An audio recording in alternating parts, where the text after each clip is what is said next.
Hi, everyone. I miss you all very much. Please know that. And no, I'm not joking. I'm just smiling because I'm exhausted. Here we are. I almost forgot what this room looked like. That's a joke, obviously. So I've been in school every morning for a very small amount of time just to prepare for the day. But that's not really important for you right now, is it? Law of signs is. I'm sorry. So, law of signs. What is it? What do we use it for? Why is it there? My pen doesn't match. It's been a long week. Anyway, hope you're well. So the law of signs is a way for us to find out either a missing angle measurement or a missing side measurement for a triangle. Now, let's just do some very brief background. So far in trigonometry or accelerated pre-calculus, whatever you want to call it, we've been working with one type of triangle, which is the right triangle, a right angle triangle. And that's wonderful because the right triangles help us with the unit circle. They help us create it. They help us identify it. They help us do inverse trig. They help us with the calculator, all that cool stuff. Now we're going to be getting into triangles that are not right triangles. We call these either acute or oblique triangles. Basically, any kind of triangle that's not a right triangle. And the law of signs is our first dive into how to find a missing angle or side measurement on a triangle that's not a right triangle. So here is the law of signs, or the formula. The formula is the sine of A over A, little a, the sine of B over little b equals the sine of C over little c. They all equal each other. Now, here's what's great about the law of signs and what makes it very simple. We don't need all three of these things. We only need any combination of two. So for example, if you're given angle A and side A and angle B, we can solve for side B. We don't need the C part. If we're missing angle C, we can find any combination of these things by just using what we have. So here's what we're going to work this out. Big A, big B, and big C are the angle measurements, right? Those are the actual vertices, the angles. And little a, little b, and little c are the side measurements, right? So not all the time are you going to be given this information. You're going to have to construct these triangles in some way if they're not already identified. So here is just a little bit of a diagram to help us out with that. Basically, you know that the vertices of a triangle, or the corners, right, are the angles. So A, B, and C, right? They would go in order A, B, C. Now, that's not the important part. The important part is where you label the sides, the little a, the little b, and the little c, right? So it's really simple, actually. If I have an angle A, across the street or completely opposite side is little a, right?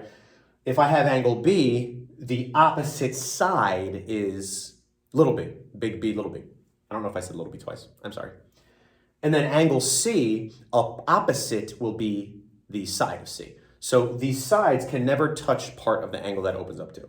Basically, the angle opens up and then the side's at the top, or whatever side. So the side measurements will always be opposite of that angle, okay? So they always have to be across. Now, there was an example that we talked about yesterday, and it was number 1 on your worksheet. And yesterday's worksheet, I gave you as much information as possible, obviously, and then you would just be finding the missing side. Now, on their worksheet, side B was not labeled, but we have to interpret that that's B, or label that it's B, because if angle B is the top, again, opposite would be B. Now, on that worksheet, it didn't actually say to find side B, and it never will. I wanted to find side AC, which is side B, right? So you have to just label your sides and angles the right way, okay? So we have to find that. Now, what were we given here? Now that's important, right? Because we're not always going to be given all the information. And certainly this is going to get a little more challenging as we go along, but I think that we'll get the point. So here I chose to use all the B's and all of the A's. And the reason for that was because I was given angle A and I was given side A. I was given angle B and I wanted side B, right? Because we have to have, this is an algebraic equation.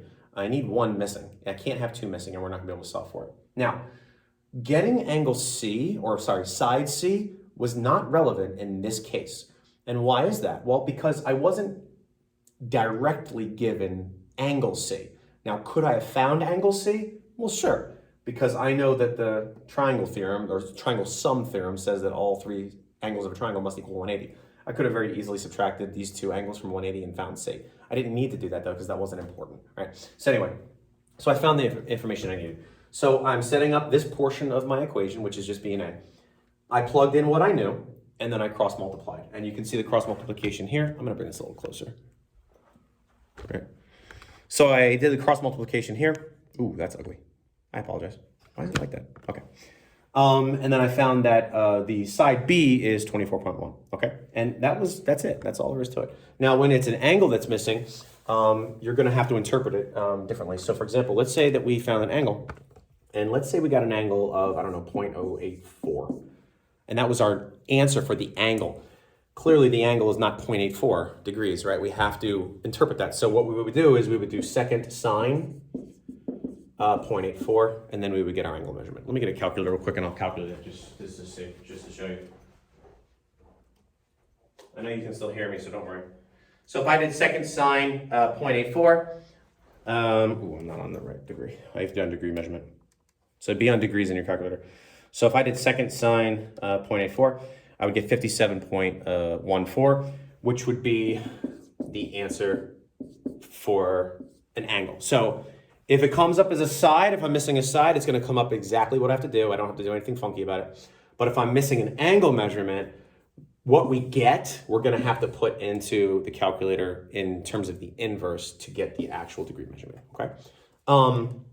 What's coming up? Okay, so really quickly, do you remember back in geometry when you had like, you proved congruency of triangles? So we had our side, angle, side, stuff like that. Well, that is being risen from the dead. And there's a reason for that. On these particular problems, you're going to be given two types of ways to see this. It'll be angle, side, angle, or side, angle, side. Now, if you remember that there is one theorem out there that's not actually a theorem, and that is called the Donkey Theorem, right? Because it's SSA. Bad word, right? There's something called ambiguous cases, meaning it's open for interpretation because there's two different answers or there are zero answers. There will be a video for later on today, for tomorrow that we'll do, because ambiguous cases can be a little bit challenging. Just think of it like this because I'll summarize it very quickly for you. When we have an SSA triangle, it's not proven. We can't prove that it's congruent, which means that there could be three possible choices. One, it's not a triangle at all. Two, there is only one solution that works. Or three, there are two possible solutions. And again, it's because the SSA theorem is not a theorem. It doesn't work. It doesn't prove congruency, or it doesn't prove that it's even a triangle, right? So that's coming on for a video next, and then we'll go from there, okay? Have an awesome day. Text me on Remind if you have any questions about stuff.